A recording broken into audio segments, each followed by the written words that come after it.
Good evening, everyone. Thank you for joining us tonight for California Lawyers for the Arts, Intersections, Art and Law at the Border, our second annual symposium. My name is Diana Cervera, and I'm the Program Manager for California Lawyers for the Arts San Diego branch. And I'm joined today by our Special Projects Coordinator, Sara Gonzalez, who co-led this project and helped make tonight's event possible. Before we begin tonight's program, I would like to take a moment to acknowledge the land that we are on is native land, that the border region of San Diego and Tijuana is the ancestral territory and homeland of the Kumeyaay Nation, both past and present. We recognize that we are guests in the Kumeyaay's homeland, and as guests, I extend my respects and gratitude to the many indigenous peoples who still reside here and call these lands their home. Once again, thank you for joining us, and now I'll pass the mic on to Sara Gonzalez, who will share with you all a bit about California Lawyers for the Arts and the services we offer across the state. Thank you, Diana, for that warm welcome. Today, I'll be talking about California Lawyers for the Arts. California Lawyers for the Arts is a statewide nonprofit that was founded in 1974, serving artists and arts organizations. We currently have offices in San Francisco, Berkeley, Sacramento, Los Angeles, and the brand new branch in San Diego. We offer 3 core services for the arts community. The first is our Lawyer Referral and Information Service, which is a State Bar of California certified. The LRIS matches creative artists with attorneys throughout all of California. We also administer the California Inventors Assistance Program to assist independent inventors and small startups with their patent legal issues. Our Arts, Arbitration, and Mediation Services, also known as the AAMS, provides low-cost community conflict resolution services which seek to resolve disputes for involved parties outside of court. Finally, we have what brings you here this evening, our education programming, where we offer a variety of workshops, symposia, and conferences on various legal topics for artists and arts organizations. Please visit our website, calawyersforthearts.org, for more information. Hello, my name is Jonathan Gless. I'm the Executive Director of the Commission for Arts and Culture for the City of San Diego. I'd like to welcome you to this second annual Art and Law at the Border Symposium. On behalf of the Commission, I'd like to thank California Lawyers for the Arts for their partnership, their leadership, and for producing this important event. I'll be attending along with you and look forward to virtually meeting you in the coming days. Welcome to the conversation. Border zones have been described as an open wound, an arbitrary divide delineating the meeting of nation states and defining that which is inside and that which is left out. Characterized by a constant tempering and transmutation, a border region is a delicate and complex ecosystem fraught with the push and pull of political attitudes, global debates on migration, and intricate networks of power. Artistic and legal adaptations manifest in this liminal space. Artists challenge us to investigate what exists between and beyond the walls, to reimagine our world as a place where many realities coexist. Legal advocates strive to impact the evolution of relationships at borders and improve the movement of people and ideas. California Lawyers for the Arts invites artists, activists, lawyers, scholars, researchers to explore, complicate, and expand our understanding of the concept of border. The intention of this gathering is to illuminate the work of those responding to a changing border ecology while examining the intersection of art, praxis, and legal issues. Thank you once again for joining us tonight. At the end of tonight's presentation, you will receive an evaluation in your emails, and we just wanted to say that at the beginning so that we ask if you please return that to us to give us your feedback and let us know your thoughts on tonight's panel and what programming you would like to see. Now I'll turn it back over to Sara, who will introduce our panel and will introduce our speakers. Transnational is defined as extending or operating across national boundaries. Tonight's panel we will explore to bring forward critical perspectives on transnational migration happening in the Eastern Hemisphere and the Caribbean. Our first speaker is Dr. Fatima El Tayeb, and it will explore the case of Europe, where thousands of refugees drown every year in the Mediterranean, attempting to cross from North Africa to South Europe. The European Union not only does not fulfill its duty to do everything to save these lives, but it is increasingly criminalizing NGOs engaged in rescue work. This violation of international law is justified through an increasing xenophobic discourse, dehumanizing in particular Black, Muslim, and Roma refugees. Our second speaker, Marissa Daniela, shares with us the complexities of migration from the perspective of Cuba, where through its history, many Cubans have escaped the island in different forms, but Cubans on the island have not always been able to break borders in telling their own stories. With the introduction of the internet only 5 years ago, digital borders are now crumbling down. So if you'll join me in welcoming Dr. Fatima El-Tayeb, our first speaker. Fatima El-Tayeb is a professor of literature and ethnic studies at the University of California, San Diego. Her work deconstructs structural racism in colorblind Europe and centers strategies of resistance among racialized communities, especially those that politicize culture through an intersectional queer practice. She is the author of 3 books and numerous articles on the intersections of race, gender, sexuality, and nation. Before moving to the US, she was active in Black feminist, migrant, and queer of color organizations in Germany and the Netherlands, and was one of the co-founders of the Black European Studies Project.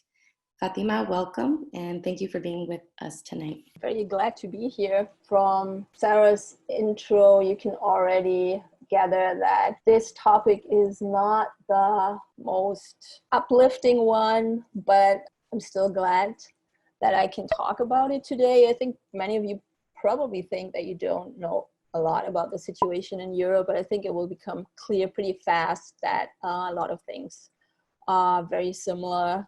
The structures that control the border are the same, or they're affecting the same kind of people, and they're challenged by the same forms of resistance. So that's what I'm trying to summarize a little bit for you tonight. And my focus will be the Mediterranean, the sea border between Europe, Asia, and Africa. And the first important thing to say is that this is not a natural border, even though at the moment it's mostly presented like that. For centuries, the Mediterranean was a connector, not a separator for the people living around it. And this is a medieval Catalan map, which looks pretty confusing, but that's kind of the point. There were never clear-cut separations between the cultures around the Mediterranean. And in fact, Europe wouldn't even exist without this cultural exchange. And hopefully the Mediterranean will be like that again. But what it is right now, and has been for the last decades, is by far the deadliest border in the world. At least 40,000 people have drowned over the last 25 years trying to cross from North Africa to Southern Europe. And that also is not natural. They didn't die in accidents. They didn't die because they took a risk. They died because of Europe's indifference, greed, and racism. Nonetheless, Europe still sees itself, and often is seen by others, including people in the US, as the most civilized, peaceful place in the world. And accordingly, the story that you will most likely hear about this border, and especially about the so-called refugee crisis of 2015, which was a crisis for Europe, but had been a crisis for the people crossing for a long time. The year before 2015 was the deadliest so far. So what people in Europe used to frame what happened in 2015 and after is this idea that Europe is a peaceful, civilized, stable island of prosperity that is surrounded by chaotic regions, in particular Middle East, that is increasingly succumbing to civil war and radical Islam, and a permanently underdeveloped and war-torn Africa. So the crisis originates in these regions and suddenly and unexpectedly reached Europe, which was being pulled into it and had to quickly find a solution for overwhelming challenges that were produced by others. That is a convenient story for Europe, but it is ignoring its culpability, not only in allowing the situation to escalate to that point, but by producing a lot of its sources through an ongoing neo-colonial exploitation. The narrative around the refugee crisis is one that is as a crisis that was unexpected and was not related to what Europe did is convincing, not because it's true, but because it builds on a larger dominant narrative, that of Europe as the origin and natural home of human rights and enlightenment, and the narrative that the current global community is one of equal nations whose relationship is regulated by international law. And the story goes that while the US enforced that international law with violence, Europe, having learned from its violent past, focuses on negotiations. These are narratives that are very powerful, but they are not reflected in the continent's migration or refugee policies, nor do they address the ongoing economic violence that Europe targets at its former colonies. And I wanted to give you a quick example of that economic violence. Probably most of you have heard in one way or another about Somali pirates attacking Western ships, kidnapping crews for ransom, and so on. And you probably have not heard about European pirate ships, but they exist, even if that's not what they're called, because they're actually part of Europe's legal fishing fleets. One of the images of Europe as an advanced place is its environmental consciousness. And it's true that the European Union has much stricter rules around toxic materials and reducing fossil fuels and so on. So a few decades ago, when it turned out that European waters were almost depleted of fish because of industrial overfishing, the Union introduced pretty strict laws that limited what commercial fishing could do in those European waters, and the commercial fishers adhered to that law, but they didn't stop overfishing. What they did instead is they moved it to the African coast, because if you remember from the map, Africa is very close to Europe.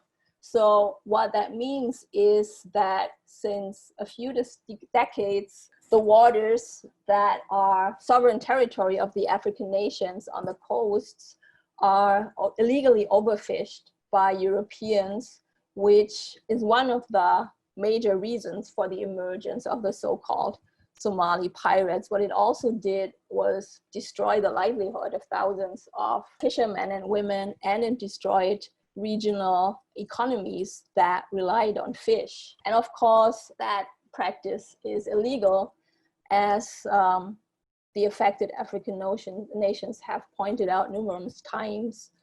But there's no way really to enforce the law if the powerful Western nations refuse to do it. So what happens is that the formerly abundant African fishing grounds are neither available anymore for locals as a source of income nor a source of food. Instead, the fish, as far as it's left, is exported to Europe and the United States. Meanwhile, it is, of course, possible to prosecute African pirates and to protect European vessels, including those that are engaged in illegal operations.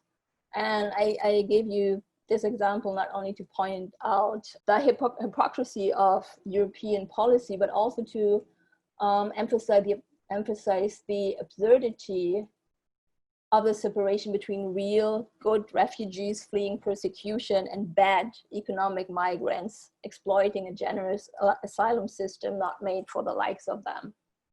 The legal and moral distinction between refugees on the one hand and economic migrants on the other treats debilitating poverty as an unfortunate fact of life in some parts of the world, not as something that is actively produced by a global economy that disproportionately and intentionally benefits the West.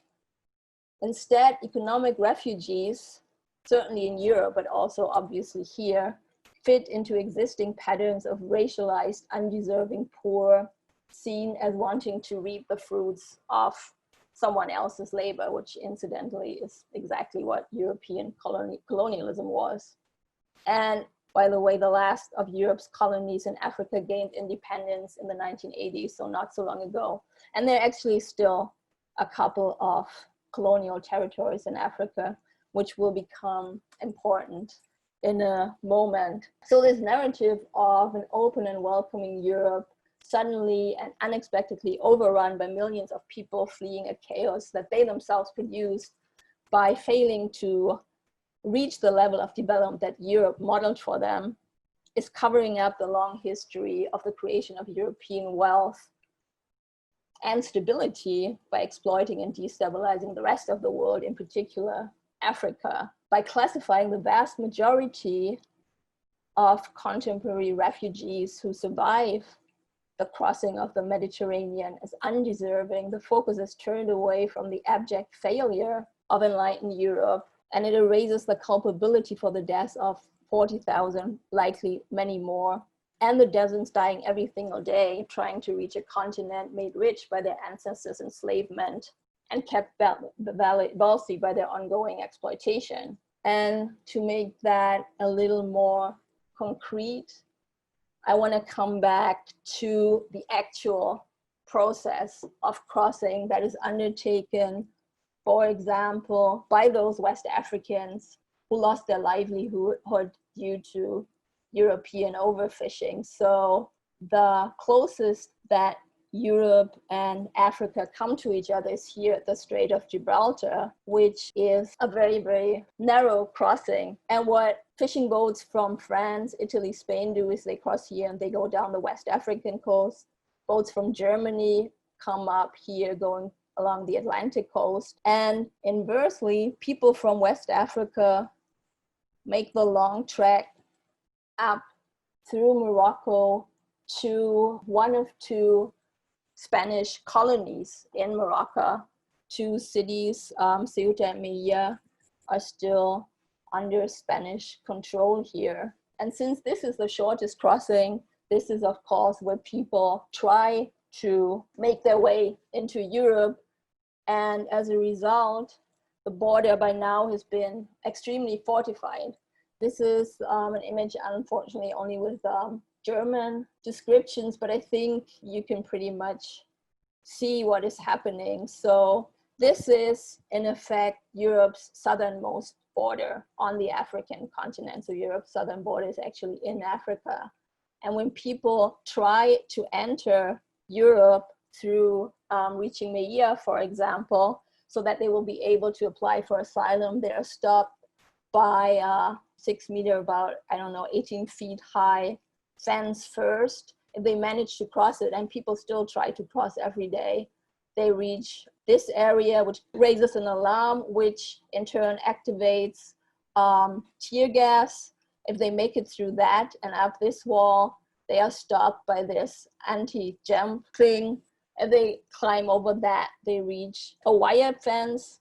There's another 18 feet fence, another anti-jump measure, and then at the very end, there is NATO razor wire. So it used to be barbed wire, but this razor wire is a totally different story. So if people make it across, they make it across with serious wounds, or they actually die crossing. So as a result, the crossing has moved further east, often from here, from Libya, either to Sicily, the southernmost part of Italy, or to one of the Greek islands. And the reason that people cross from Libya and not, say, from Tunisia, which is much closer, is that since the NATO war of 2011, Libya is involved in a civil war.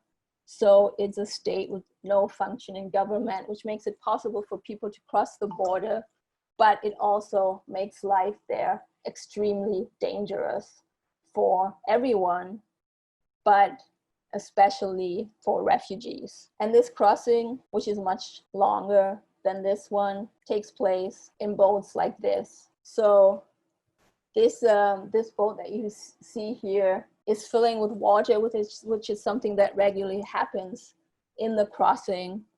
And I wanted to show you a short clip by an organization called Sea-Watch, which is dedicated to saving people whose boats capsize.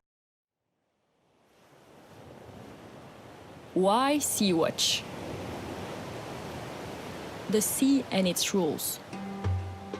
The sea crossing from Libya to Italy is one of the main routes for refugees and migrants traveling from North Africa to Europe. It is also the world's deadliest migration route. In Libya, People are kept in detention centers where they face torture, rape, and slavery. Crossing the Mediterranean is their only option to escape. They are forced to embark overcrowded inflatable or wooden boats. These boats must be treated as boats in distress, often with little to no petrol, no food, and far too little drinkable water on board. In most cases, people are not equipped with life jackets, communication, or navigation devices. For years, such boats have been treated as emergencies as soon as they had left the shore. The Coast Guards have the duty to protect the borders of their respective states, as well as life at sea. The so-called Libyan Coast Guards receive financial and material support, as well as training by the European Union. On behalf of Europe, they illegally pull people in distress back to Libya. According to international law, it is illegal to bring people back to a country where their basic human rights are not guaranteed. Civil rescue boats, such as the Sea-Watch 3, are currently the only ones operating in the Mediterranean, upholding the laws and norms that other actors are consistently violating. The debate on migration has become overly politicized and dominated by racism and populism. Civil rescuers face a systematic criminalization of their activities. In addition to boats, civil efforts to respond to the emergency in the Mediterranean Sea also include aircraft. Spotting is a key aspect, not only of rescue, but also of monitoring human rights violations at sea. The planes help to identify boats in distress and to coordinate the rescue operations. Our rescue operations take place outside Libyan territorial waters and, as a rule, outside the contiguous zone. The principle of right of peaceful passage and the duty to render assistance to any person found at sea normally applies also to the coastal zone. But attacks on NGO ships have already occurred several times, even in international waters. Each state is responsible for the coordination of the rescue operations in a given zone through a maritime coordination center. The European Union failed to help. It decided to let people drown in the Mediterranean and supports illegal pullbacks to Libya. The EU completely stopped its military rescue operations. A rescue is not over until people are on land in a safe place.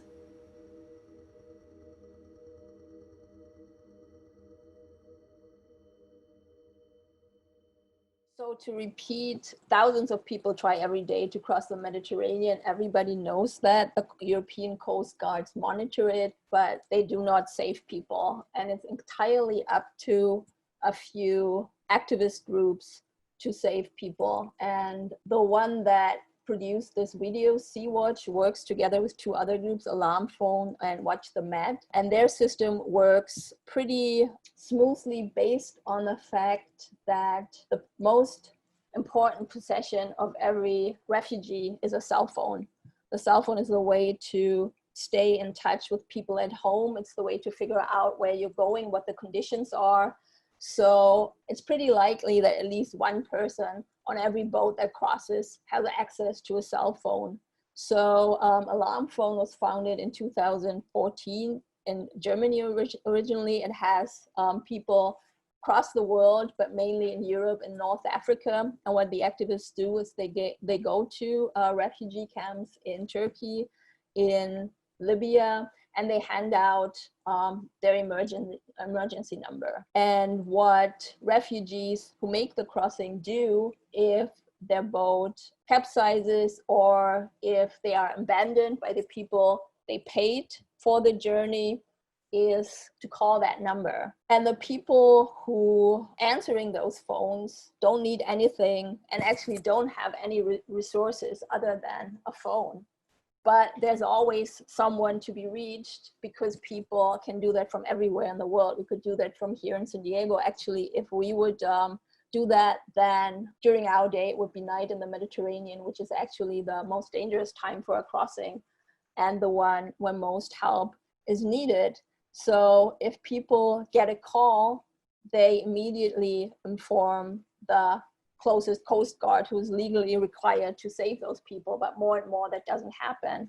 Then as a next step, they try to reach out to commercial ships that are close by.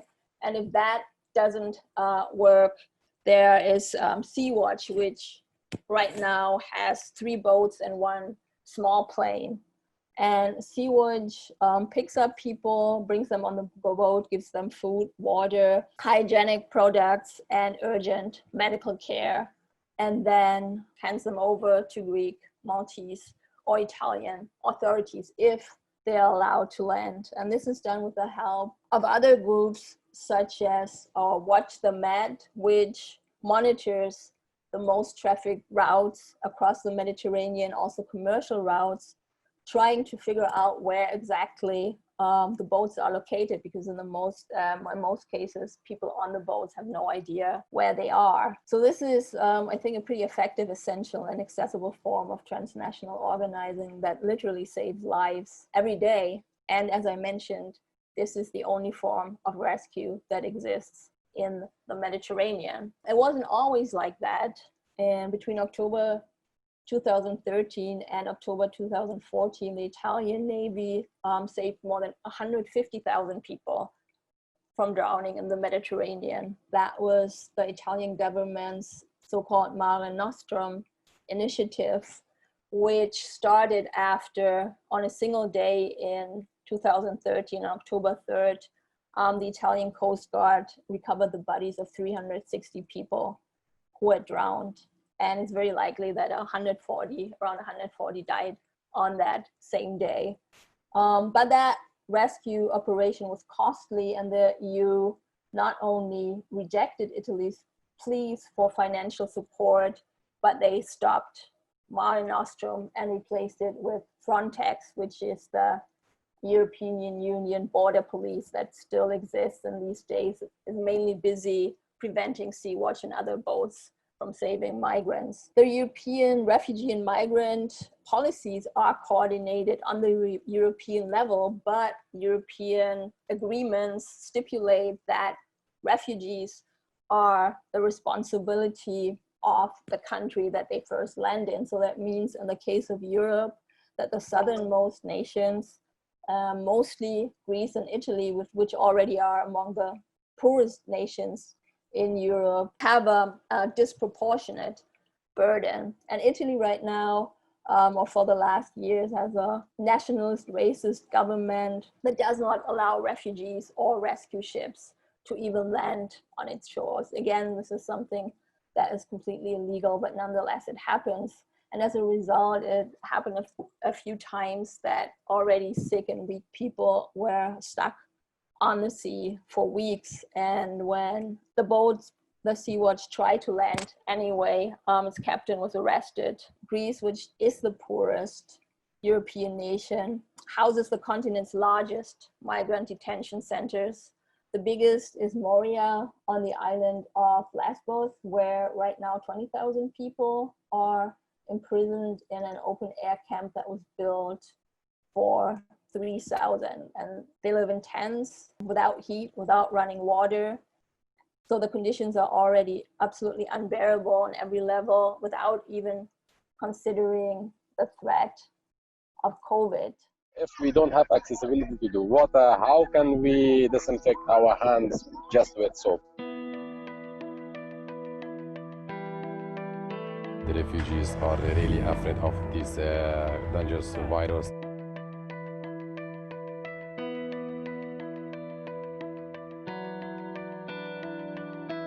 Today I want to show you the daily life of the refugees here. This is the main entrance of the Moria camp. This place was built just for 3,000 people, and right now around 20,000 people are using from that limited place. All the things are impossible to do inside this camp. As much as possible, they are trying to do as the regulations WHO has released.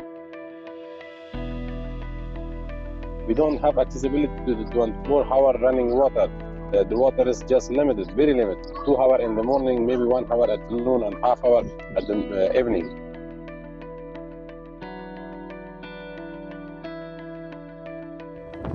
Right now I'm going through to the food line all the day 3 times. Thousands of people are coming here, standing for hours and hours waiting. It's impossible to be with distance with each other. Inside these tents, and we are living about several families in one tent. I'm trying to get into the women's bathroom. You see that how dirty it is here, and they have just cleaned the bathroom. There is lots of trash on back of me, and here there are lots of people that they are gathering here and they are washing their clothes. It's about half an hour that I'm waiting here for the toilet queue, and it's about 5 or 6 toilets for hundreds of women per day. All these people are waiting from hours to go to the doctor. Unfortunately, in Moria, the preventive measures sounds to these people as a joke, because how can you ask someone living in a tent to go back and isolate in his room? All of these measures for Moria, they don't apply. Worst case scenario would be if it's inside Moria, because there are people with medical conditions in there. There's absolutely no doubt about it. So if there's a COVID case in that camp, there will be hundreds and thousands of cases within days, and there's no plan what to do then, neither by the Greek government nor by the European Union government. So the question that comes up after hearing all of this is why? Why is it so important to keep these people out, to break the law, to force thousands to live under absolutely inhumane conditions or worse, to contribute to the death of thousands of people? It's not the numbers. Germany, which during the so-called refugee crisis of 2015 accepted more refugees than all other European nations combined, nearly 1 million, that is still just a bit more than 1% of its national population of 80 million. During the same period, Lebanon, which has a population of 6 million, accepted more than 1 million refugees from Syria, and Turkey, which has about the same population size as Germany, accepted twice as many refugees. And on top of that, Europe is the continent with the oldest population and could easily absorb 1 million, mostly young migrants, just as Europe forced the world to absorb the 85 million Europeans, mostly of them young economic migrants who left the continent in the 19th and early 20th centuries. So the answer why that doesn't happen is racism, pretty much, or more precisely, racial capitalism. That is a system that functions through creating hierarchies, assigning some lives more values than others. And Europe is implicated in this system just as much as the US is.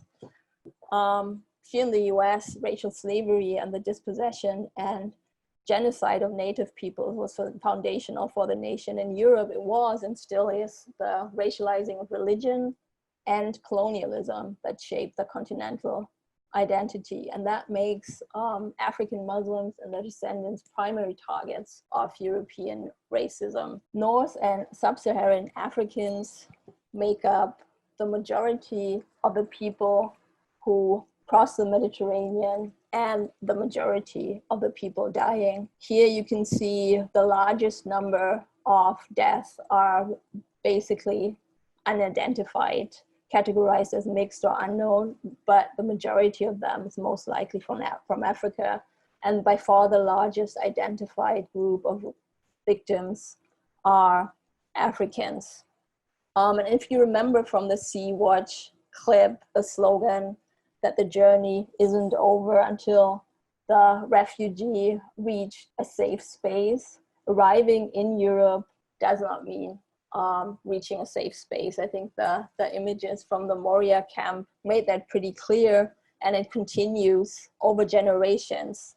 Muslims and people of African descent make up the majority of the racialized underclass in West Europe. In the East, it's Roma, which is an important European racialized population that I didn't really talk about because I was focusing on the Mediterranean, but they, as well as Muslim and Black Europeans, are major targets of racist violence. And accordingly, the US movement for Black lives resonated strongly with European people of color because it aligns with their own struggles. And if we talk about Black lives and Black death in Europe, we certainly need to commemorate the many who died and still die crossing the Mediterranean, but we also have to think of the numerous people who made it to Europe only to be killed in border police custody or murdered by white supremacist groups, which often have close relationships to law enforcement and the military, just like here. And we also have to think of their descendants,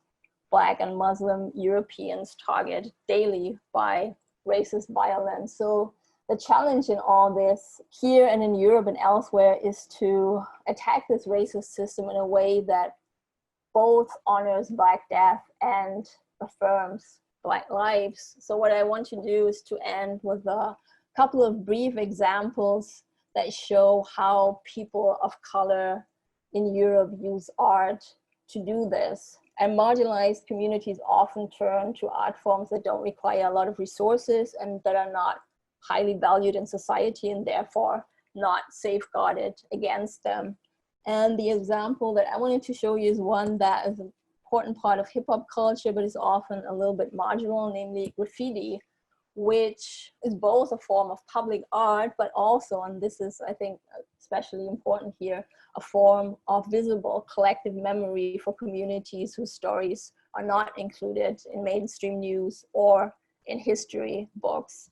And one important theme, unfortunately, of graffiti in Europe is police violence. This is an image from a neighborhood in Lisbon, Cova da Moura, which has a substantial Black population. And last year was the first time in the history of Portugal that Portuguese policeman who had killed an unarmed young Black man was actually put on trial. This is an image from Germany where the name Uri Jallo is as familiar to Black activists as the name of George Floyd is to people here. Jallo was murdered in police custody 15 years ago, but still nobody has been, it hasn't even admitted that it was a killing and nobody has been punished. This image references the two boys who died trying to flee from the police in Paris in 2005, which was the beginning of the uprising there. And it goes back to this image from the 1960s, which reads here, Algerians are drowned.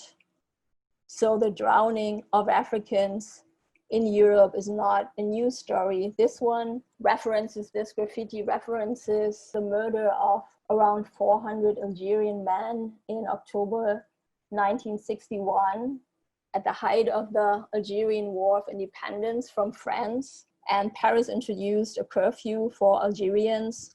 There was a peaceful protest against it, and Parisian police in broad daylight killed 400 people, many by tying their hands behind their back and then throwing them off this bridge into the Seine, the river that runs through Paris. And for a long time, until this century, this graffiti like these were the only commemoration of this mass murder. It was not mentioned in any history books. Nobody ever admitted guilt. So what these graffiti do is they honor the death of those that are murdered by Europe, whose murder is not recognized, but at the same time, they are visible markers of resistance that connect communities locally across Europe and also across the seas, both to Africa, of course, but also to the US, where people face very similar issues. And I wanted to end finally with another short clip by an Eritrean Italian artist who himself made the crossing from Libya to Europe, and he created a beautiful short film called Asmat, which is dedicated to the people who died on October 3rd, 2013, and which lists the names, all the known names of the people who died.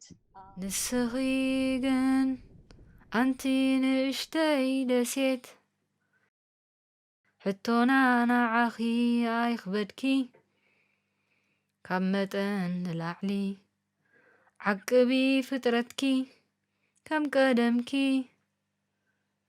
ዝኾንክና ናይ ድሕነት ኩርናዕ መሳኺን ወለድቲ ተፈሪድኩም ንመጻኢ ሃለዋት ደቅኹም ክትሓቱ ብሂወት ዶ ኣለዉ ወይስ ሞይቶም ክትብሉ ሓደራ ዳሃይ ግበሩ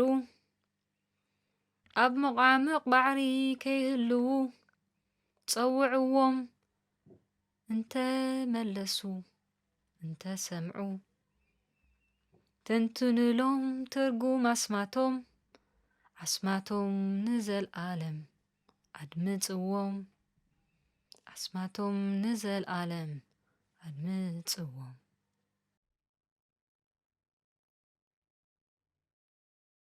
ንሞተሉ ልክዕ ሰዓት የለን ኮይና ዶ ሩእያት ኣብ ሞት ዘይኮና ብሂወት ኔርና ኮይና ቅድሚ 3 ጥቅምቲ ዓመታት ኮይኑ ባሕሪ ካብ ንሰግር ዓመት ካብ ዓመት ንጓዓዝ ዓመት ብዓመት ንመውት. And that's it. Thank you. Thank you so much, Fatima. Thank you. So today we have Maritza Daniela. She's a content creator. She was based in Havana, but she's now living in Los Angeles.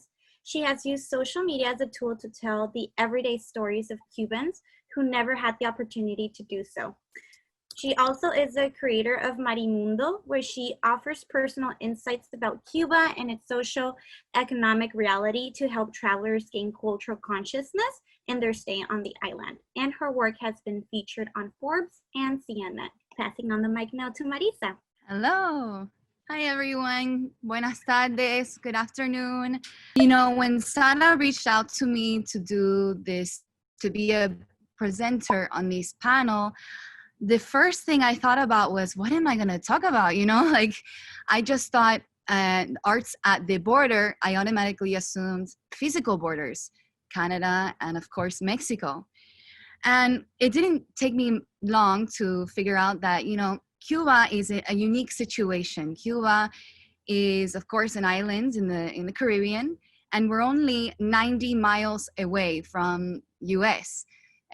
Key West is only 90 miles away from, I think it's a small city next to La Habana, which of course is less than the distance, if you really think about it, than from LA to San Diego. There's less distance between two of these countries than LA to San Diego. And so Cuba also the 90 miles means that it's the closest island nation to the United States that doesn't have a physical border like Canada and Mexico, of course. And, you know, I also thought that borders aren't just physical, especially when we're talking about Cuba. Right now, it's so interesting to watch and see Cuba right now, because for the first time ever, less than 5 years ago, the internet just was introduced to everyday Cuban citizens. So it's been very interesting seeing the evolution of the digital age in Cuba and how that has been able to break down not only physical borders in terms of communication, in terms of that, but also cultural borders. Now, for the first time ever, Cubans on the island are able to tell their stories. And so that's what I'm going to be discussing today. I'm going to be going over a little bit over the historical physical border and migration between Cuba and primarily the United States. As most Cuban migration has gone to the United States historically, there is some to Europe recently, but historically speaking, it is 90% to the United States. I'm also going to be talking about shattering isolation with you guys today, meaning that the internet being introduced in Cuba has shattered Cuba's position not only as an island being isolated from other nation states, but also isolated from the world culture, globalization, things like that. And how the digital world is changing Cuba. And I'll just talk about what now, what will Cuba expect in the years to come? But before I do all of that, and I don't know why there's these little pixelations, so sorry about that. I wanted to introduce myself. My name is Marisa Daniela. I'm a Cuban American. I have dual citizenship. I'm a content creator based out of La Habana, Cuba, but right now, as you can see, I'm in Southern California. So I have moved my base over to the United States for many different reasons. I created a blog called Marimundo about 5 years ago when the internet just started. I was blogging in a Wi-Fi park underneath a single lamp and at 1 o'clock in the morning, because that's the best time to get internet in Cuba. But I'll speak more about that in a little bit. And what I try to do on my blog and in my content series is I try to Instagram, YouTube, social media really, and of course my website as creative spaces to not only share my perspective and my story, but also the stories of many Cubans who still cannot access the internet because of their location or because of the high cost of the internet on the island. And so I created it mostly because I felt the need that Cuba was really defined by foreigners all the time. Not, Miami, where most of the Cuban migration has gone to Miami, but Miami would have this perspective of Cuba as this dystopian world. It's the miserable, it's hell, everyone's starving, everyone's miserable and oppressed, and you had that story, and then you have the Cuban government creating their own propaganda of this island is beautiful, it's wonderful, it's paradise, free this, free that. People dancing on the streets, mojito, classic cars, salsa, all of that. And so you have these two polarized views of Cuba, and it's never, crashing, always crashing. And if any of the guests here with me today know anything about Cuban politics, we're very passionate and very, either anti-government or very pro-government. And those stories about Cuba, that perspective of Cuba has never come from the Cuban people. And so when I went back to Cuba about 5 years ago to be with my family. I decided, you know what, I'm gonna be sharing my story and my perspective because the truth is a little bit in the middle, right? So I wanted to give you guys a historical background on the migration of Cuba into the United States. Of course, in Cuba, we have a defining date. All Cubans know is January 1st, 1959. That's when Fidel came over and won his revolution. But before that time was pre-1959. We call that the capitalist era. And Cubans typically refer to it as the golden era of Cuba. Most of what the Western world has a stereotype of Cuba is because that stereotype was created before 1959. So when you think about Cuba, you know, the classic cars, the mojito, everything that I explained before, that was during the 1959 era, before the revolution. And Cubans were able to freely go to the United States for vacation, and Americans loved Cuba. Cuba was often referred to as the Caribbean Las Vegas. And in fact, I'm in my grandma's house right now, and she was showing me a picture of her, and she's on a boat in Miami, and she told me she didn't come from, you know, she wasn't a wealthy Cuban citizen, but she earned enough money to save for this cruise to Miami, and she told me it was $5. And so she was able to go from Havana to Miami for $5 on this cruise and spend the day in Miami and come back. And so there was a free flushing from Miami to Cuba and you know, there was never really much of restriction. So then came Fidel, and Fidel Castro took over and started nationalizing a lot of businesses and property. So that created a mass exodus of Cubans leaving the island. Most of the Cubans that left the island were middle class, and of course, the upper class. And the Communist Party banned Cuban nationals from leaving without permission. So as a Cuban national, you could not leave the island without having proper documentation. That has since changed. now Cubans can go to other countries, they can obtain a passport and go to other countries. Of course, those countries have to give them visas. So, but they do no longer need, for the most part, unless you're a doctor or somebody involved in the government meaning like the CIA of Cuba, you cannot leave without permission. You can now leave without permission. And then wet foot, dry foot was a huge turning point between the two countries in terms of migration. And this is where you get the famous, people that come on these boats like I have here. And this boat was actually the most popular one. They turned this 1950s Chevy truck into a boat.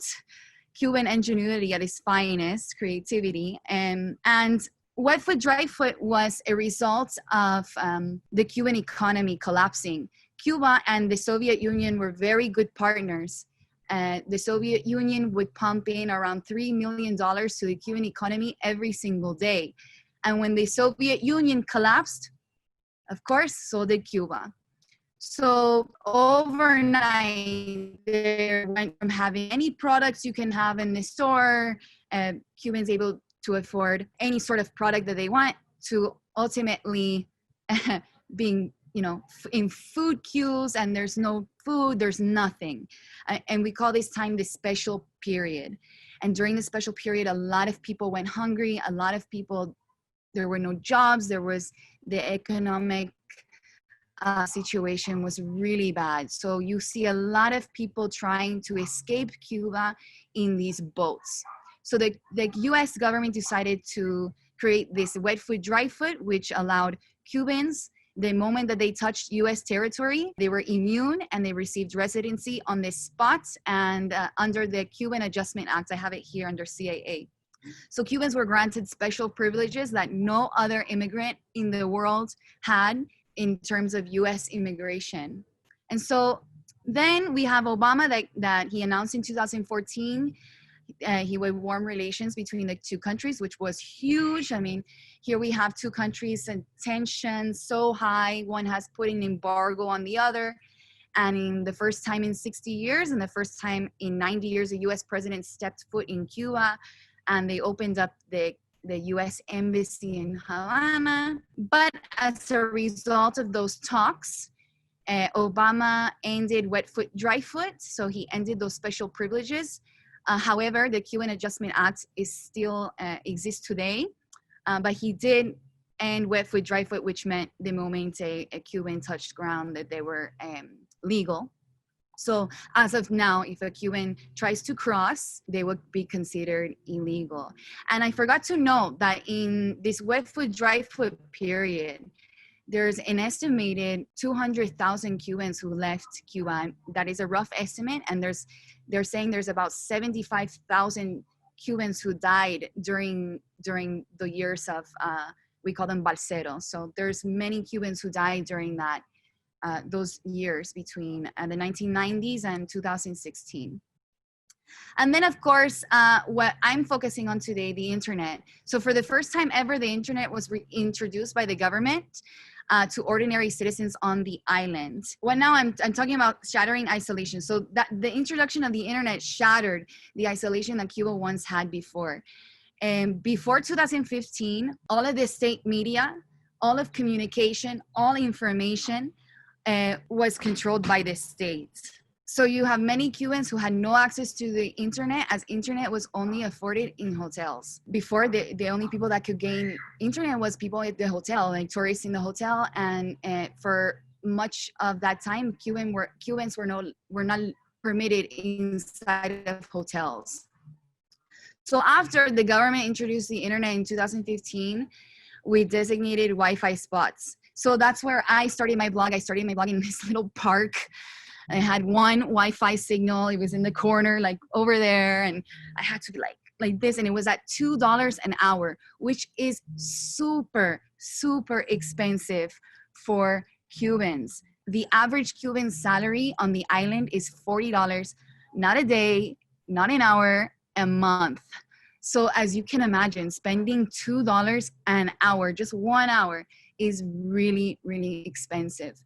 But in 2019, they introduced for the first time, 2019, you guys, a year and a half ago, they introduced for the first time internet on your phones.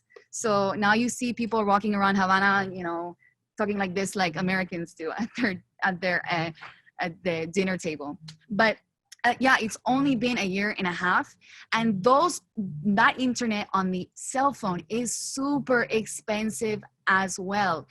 Just to give you an example, for 1 gigabyte, which is hardly anything, maybe to go watch a video on YouTube or talk to your family that could maybe last a couple hours, depending on your use, is $10. $10. So it's extremely expensive. Most Cubans rely on the internet because they get recharges only in the United States or in Europe, and they recharge their accounts and they can connect that way. So what happens after the internet? We're going to be talking about El Paquete. El Paquete is one of the most famous, lucrative, bizarre things that has happened because of the internet, right? So because I said before that the Cuban government controls all aspects of media, they control everything that you put on the radio, the television, if they had internet at the time, because of this, there were only 4 TV channels in Cuba. 4. So can you imagine only 4 channels? And I like to joke, I say, okay, the first 2 channels are Fidel 1, Fidel 2, because all it is communist propaganda about Fidel and the revolutionaries and everything.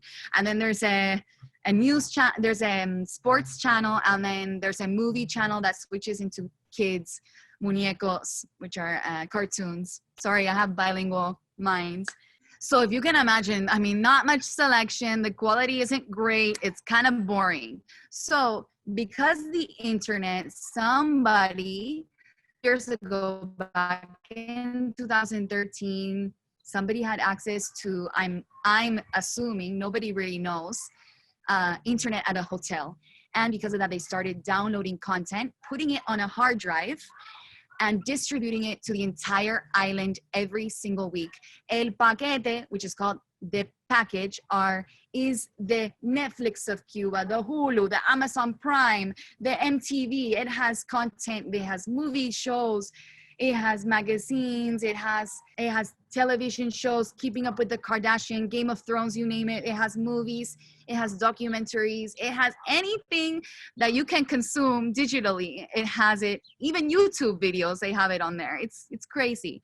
And they get distributed throughout the entire island in what we call I call them illegal media mules. That's what they are. And it gets between in the entire islands every week, and it costs a Cuban $1 per week. $1 or $2 depending on the day. A new paquete releases every Sunday. You have a paquete dealer, like a drug dealer, but it's not drugs, it's movies and shows. and now there's different companies that do the paquete, and this is still technically all illegal. It's kind of in this gray zone with legality in Cuba. I think it's as long as they don't mention anything about politics in the paquete or pornography, they are good to go. But now there's different businesses. You can ask your paquete specifically for what content you want that week. I mean, I was in Cuba, we were watching Game of Thrones, we were just obsessed. And we would get it maybe a few days after you guys would see it in the United States. So if you can imagine, El Paquete was revolutionary in breaking down these digital borders that Cubans once had before. If I can really explain the profoundness of this opening up, I'll tell you that in Cuba, when I'm assuming most of us were younger, the Cuban government did not allow any music that had English lyrics in it, English language lyrics in it. No rock and roll. They jailed people who, looked like those rock and rollers.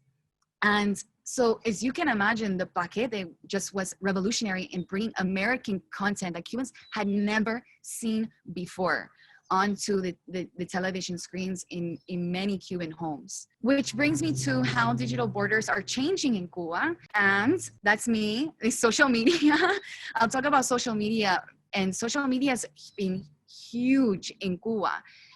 When I first started my social media platform, most Cubans were on Facebook, but now you see them on Instagram, you see them on TikTok, and YouTube on YouTube. Social media has blown up in the last, I want to say, 2 to 3 years. It's like watching millennials grow up all over again, right? So why social? Why social media has been so detrimental in breaking down these borders? It's because for the first time, like I said earlier, voices from the island are being heard, and Cubans on the island are sharing their perspective in real time, no longer defined by foreign press. So for the first time, you can go on YouTube right now and, you type in going to the market in Cuba, and you see somebody in the market in Cuba. So no longer does Miami get to define what's happening in Cuba, or the Cuban government getting to define what's happening in Cuba. Cubans can do it. And because of social media as well, they've been able to organize. So organization in Cuba, which breaks down so many other borders.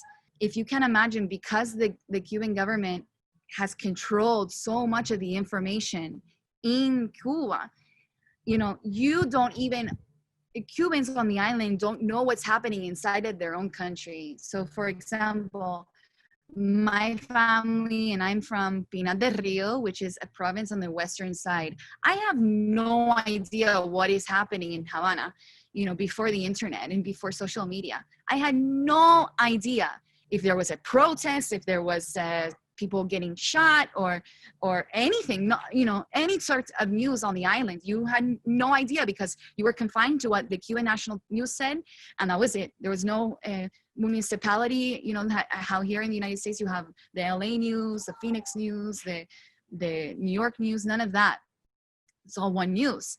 So of course, social media allowed this border within our own country, within our own neighborhoods, to be slowly crumbling. We still have a lot of ways to go, but it's slowly crumbling. So it allows organization, it allows movements and different opposition groups to the government, which I'll talk about in a little bit.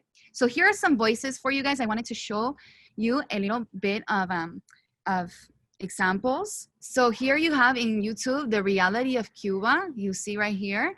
And then this one is ¿Hay comida o no?, which is there food or not? So somebody goes into a market and, kind of shows what the food situation in Cuba is like. And then you have this guy saying millionaires in Cuba, millonario en Cuba. And that's also a big fallacy that there is in Cuba, that everyone's poor. Of course, that's not true. There's people with lots of money in Cuba, by the way, that aren't connected to the government, and some that are. And so this guy talks about that. And here's mine. I did a YouTube content series on the reality of Cuba, where I debated these 4 conservative guys, Turning Point USA. It's a conservative group here in the United States. So they did a expo on how Cuba sucks and socialism sucks. And so I did a rebuttal piece on it because I think that they showed only one perspective. But see, I would have never been able to do that, not even 5 years ago. So those are just some examples of the voices that you see on social media that are entering globalization every single day. And then organization through the art of memes. So I wanted to share you guys this because like I said earlier, these how people are able to really talk to one another via social media inside the island.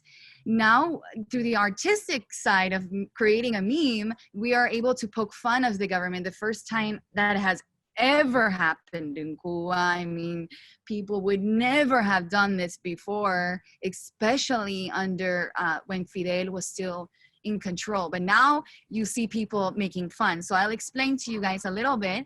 You see this guy here on the top, his name is Miguel Díaz-Canel, and he actually is the president of Cuba right now. So a lot of people think it's still the Castros, but it's not. He assumed power in 2018, I believe, April 2018. And he's a new president. And so this meme says la base de todo.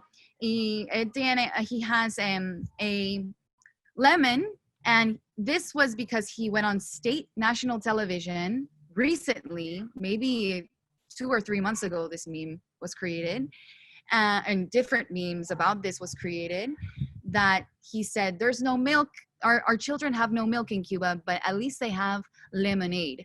And lemonade is the base of everything. So people thought that was just ridiculous, so stupid, and to say. And so people created this meme and created other memes sort of like this. And here below is actually one of the most famous memes in Cuba today. If you ask any Cuban about avitrus, or the ostrich meme, everyone will know what you're talking about.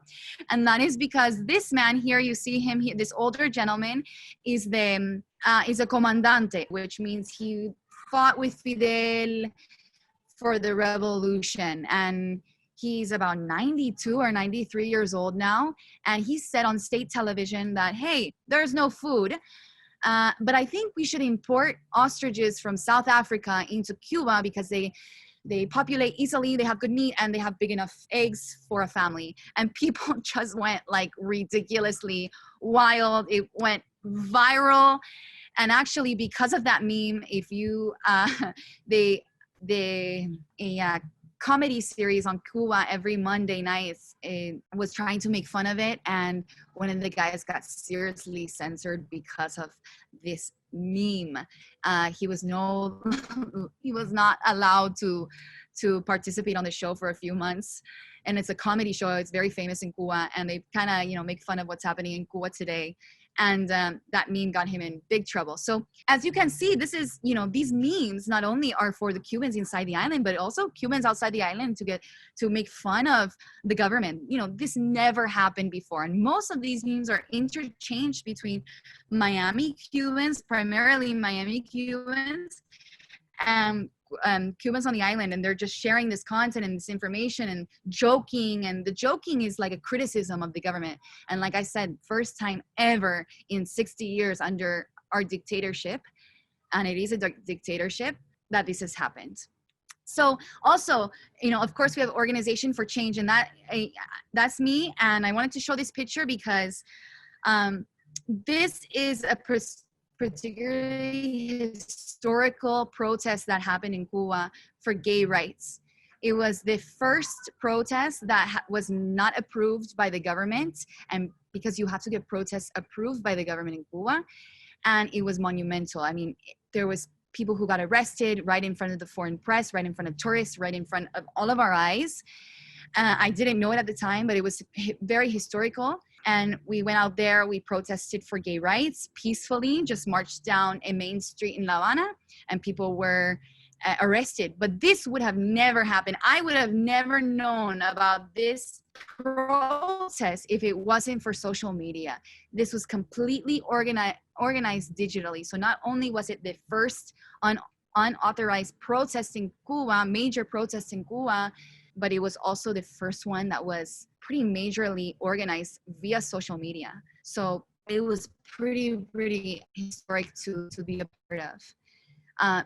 If anybody wants to know, there's still, gays are still not equal under the law in Cuba. They're still trying to fight for marriage and adoption and things and rights such as that. But they have no equal rights as if from the government as of yet. Okay, and then now we get to Decree 349. So I wanted to include this because as this is the organization, the California Lawyers for the Arts and Creative Spaces, I wanted to talk about the censorship of artists in Cuba and what has happened in the aftermath because of these digital borders that are breaking down. Decree 349 is, as you can see there, these are 4 artists, and on their shirt they say delinquent artist. So what Decree 349 is the Cuban Constitution changed in 2018 that included this decree that said all artists of any kind, music or arts as in paintings or muralists or any sort of artists have to get all of their artwork needs to get approved by the Ministry of Culture in Cuba. So this upset a lot of people. Artists like Luis Manuel Alcántara, which is the guy on the top right here, and Fabian, he goes by Fabian, and others censored for their defiance against Decree 349. So many artists have been put in jail. They have been censored because their artwork now, to enable to show it, and able to do it, and able to sing, they have, or to enable to even sell their artwork, it has to be approved by the Ministry of Culture. And of course, they feel that that is censorship of them being artists, right? So what has happened is a lot of these artists have used social media to do digital protests. The world, a lot of these artists, a lot of Cuban artists go to international shows, I know there's a show in Miami called Art Basel, and a lot of Cuban artists go on these visas and these art shows to sell their paintings or to just showcase their work, and they have been banned by the Cuban government to leave. The Cuban government does not allow them to leave, all because of this new decree. So because of their defiance and because of the protests, you see that here below, this was actually painted and put up illegally in an art gallery pretty well known in La Habana.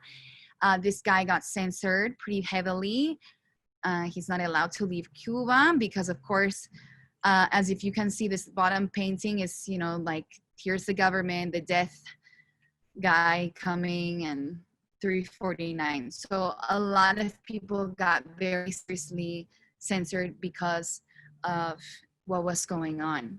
And so what now? So I wanted to talk about a little bit of what I think in my own perspective of what's going to happen in Cuba going forward. I picked this picture in the background because this guy, he is an underground muralist.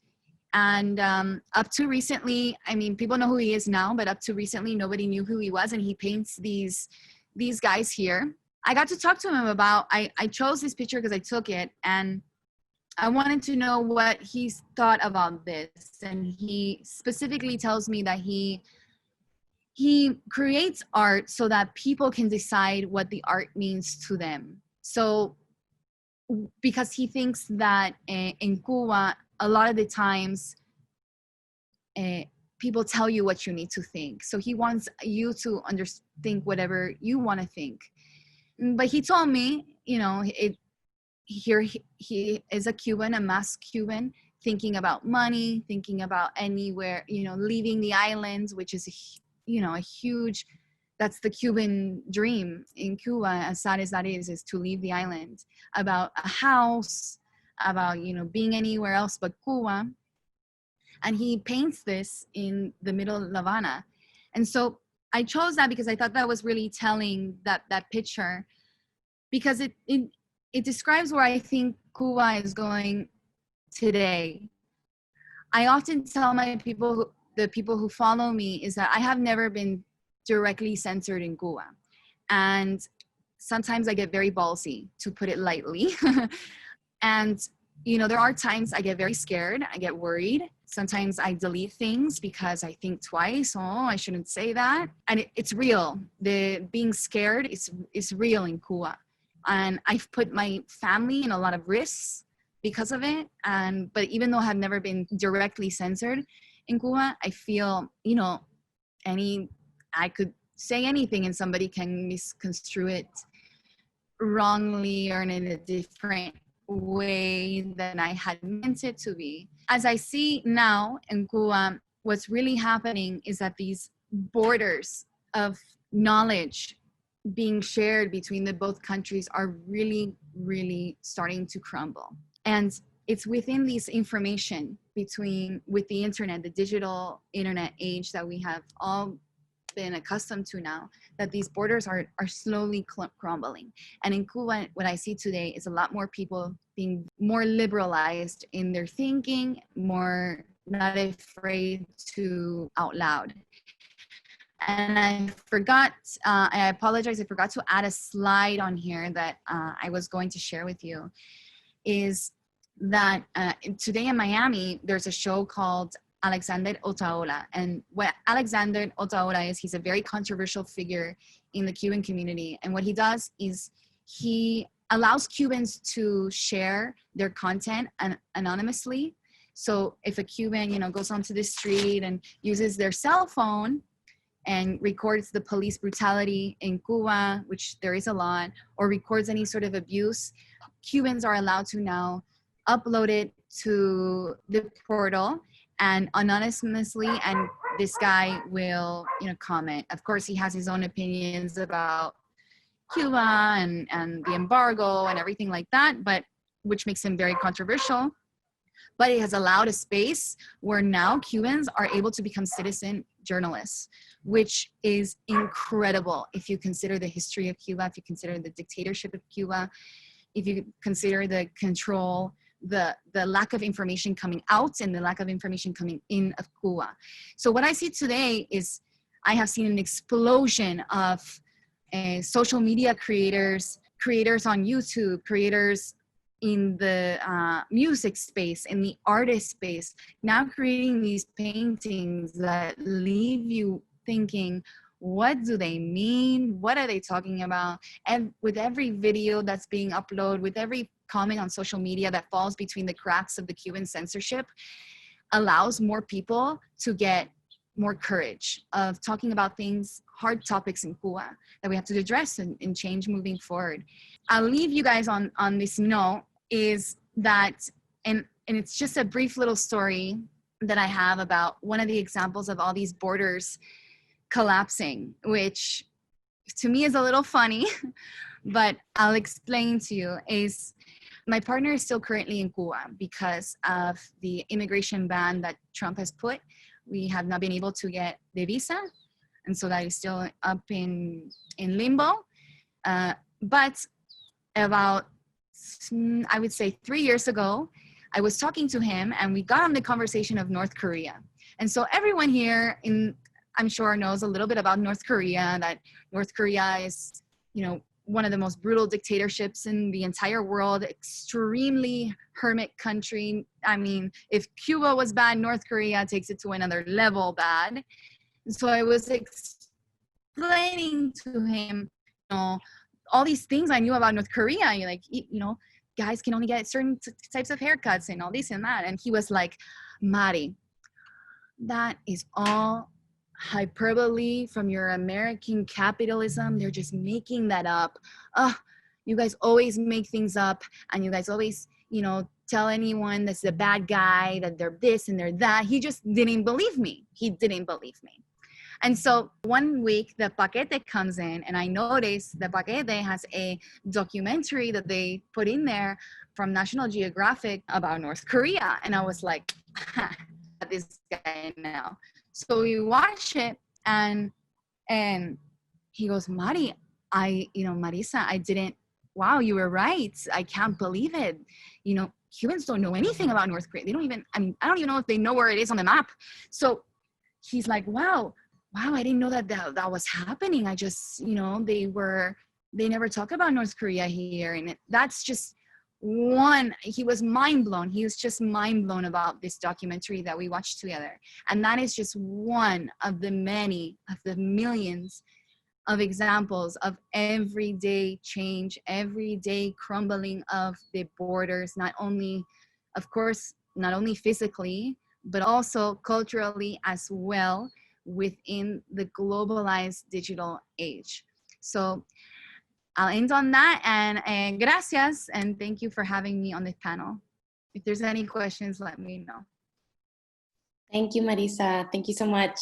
But first, I did want to appreciate both of you for joining us. And I think last year, the Intersection Symposium did largely focus on sort of this region of San Diego and Tijuana and border art and activists that are interacting with this region. We did have some perspective of kind of like the connections that are necessary and important to make. So I think we're happy this year that we could bring you all to be our panelists, because I do think that what you both shared, I think really, if it wasn't already undeniable being in this pandemic that we're in, the connections, the ways that we're connected globally. So I think thinking about maybe these connections, I think specifically for you, Fatima, knowing the work that you're sharing about the Sea-Watch organization and organizations that are doing that humanitarian work. Last week's panel was also with Border Angels speaking about how there has been repression on this humanitarian work, specifically, under the current administration.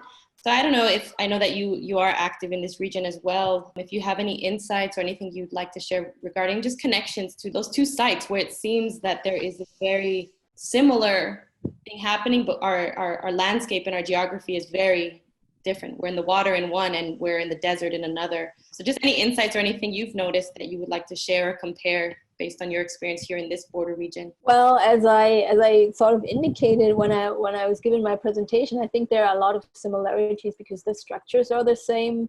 In some ways, the self-representation is different. So something that I find very frustrating about Europe is this image of the continent as the one that stands up for human rights, that invented human rights and still represents it more than any other part of the world, while at the same time establishing the deadliest border in the world. So how do the two things go together? But it's of course a larger constellation that connects the US and other parts of the West in this narrative of a kind of world that is, I don't know, that seems to imply, as I said, that some people just are unlucky.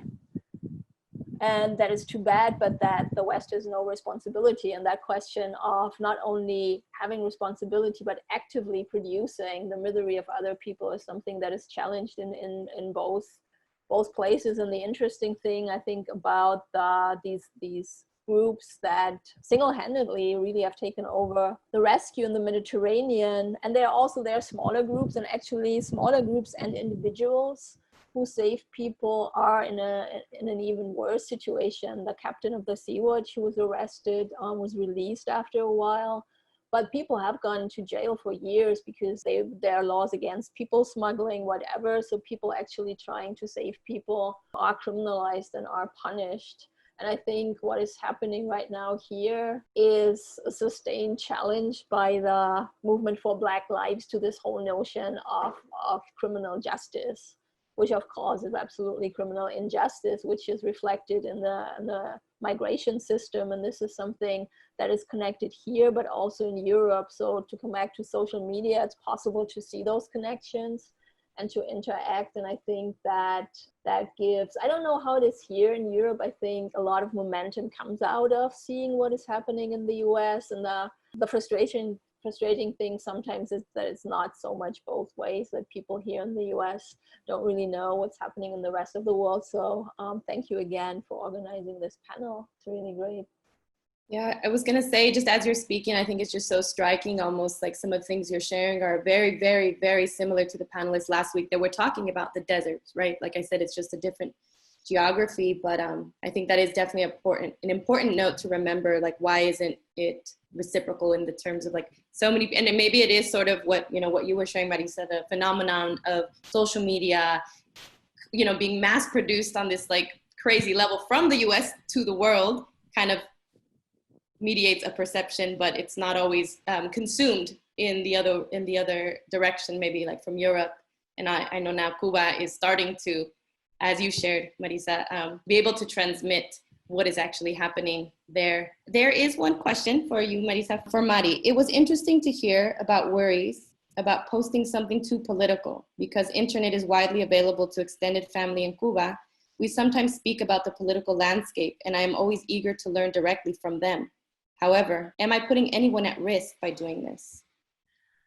I always tell people, anytime you talk about politics in Cuba, it's risky, because if your neighbor hears you say something that they don't like, they report it to the what we call it, the Committee of the Defense of the Revolution, which is like a neighborhood watch, and they report it to the government. So, it's always risky to talk about things in public, even if they have internet in their homes, that's also very new in Cuba. But you know, as long as it's friendly, I don't, you know, usually I talk about politics with my partner, and, you know, he does it in a place where no one can really hear him. So it's always risky. It's always risky, but at the same time, I also feel like a government is a little bit more lenient these days than they were when Castro was in power. So even though you can still learn from them and you can still, you know, you can still ask questions, you can probably still do so, but they need to be careful of how they respond and where they respond and how loud they respond and their surroundings. I have one for Marisa, since I'm seeing kind of like a similarity in the journeys that all of these migrants were having on like transnational migration in general. I from Fatima's topic and talk, I gathered that there are organizations helping out these migrants and these refugees that are traveling on boats. And so kind of like the journey is the same thing for Cubans who are trying to get out of the island. Are there any established organizations that help out in that 90-mile in case anyone is at risk or things might go wrong within those 90 miles in the sea? Not that I know of. Not anything organized like what Fatima was talking about. Not that I know of. I think a lot of it has to do with politics as well, because the 90 miles are so close together. The international waters, that's also a contention between US and Cuba. There's so much tension between the countries. I'm not quite sure how that works, but as what I know, there has not been. But historically, once they touched I think it's 2 miles out is when the US claims its sovereignty. Once they touch the 2 miles out of that ocean, the United States takes, well, at least used to, not anymore, right? But used to take care of them from those 2 miles onwards. Okay, so there's one more comment. It's a reference for you, Fatima. They say, I learned a lot that was unknown to me and really enjoyed your presentation. Can you recommend a text or somewhere that I can go to continue my education on this? Actually, those organizations are on social media. So if you go on Instagram, you can follow Sea-Watch Alarm Phone. As I said, it's not actually, well, it's definitely a commitment to work for them, but you can do it everywhere in the world. So you can actually get directly involved from right here too, if you want to. But there are, I mentioned this filmmaker, Dagmar Ymer, but there are a number of artists who are refugees, also activists who are refugees, who have produced films, books, often not in English though, so that's a bit of an issue. But there's definitely stuff out there. Thank you, Fatima. I did want to sort of recap. I found it really beautiful and powerful and interesting the way that you both presented the role of art sort of in creating either, you know, transgression or to bring about questions. I know in the context of what you shared, Fatima, I loved what you said about a way to honor lives lost, but also to celebrate the existence of Black lives as well in this struggle and this intersection of migration. And then Marisa, I know with all the changes happening in Cuba, I love how you also presented the role of artists that are also, you know, highly surveilled and censored, still striving to make these interventions and to generate dialogue, you know, in these very interesting ways. I also thought that the paquete, thank you for sharing like these very on the ground things that we would never know that are probably very colloquial there, or just kind of like, it's a thing that happens. So I learned so much from both of your presentations, and I know the folks watching as well. I know I personally want to look up some of these organizations, and Fatima, definitely, I would enroll for your class if I could. But I wanted to thank everyone for attending. Before we end, we're going to share some words from our executive director. Thank you for joining our second annual symposium, Intersections, Art and Law at the Border. My name is Alma Robinson, and I'm the executive director of California Lawyers for the Arts. The COVID-19 pandemic provided us with an opportunity to reframe this symposium as a series of virtual programs. These will all be posted on our YouTube channel, along with other useful art law webinars. Many thanks to the San Diego Commission for Arts and Culture, the California Arts Council, the law firm of Perkins Coie, and other members of California Lawyers for the Arts for making this program possible. Thanks also to our San Diego Steering Committee, to the speakers for their excellent presentations, and our staff in Southern California for the many hours they dedicated to producing this series. If you have specific legal questions, please contact our lawyer referral service for assistance.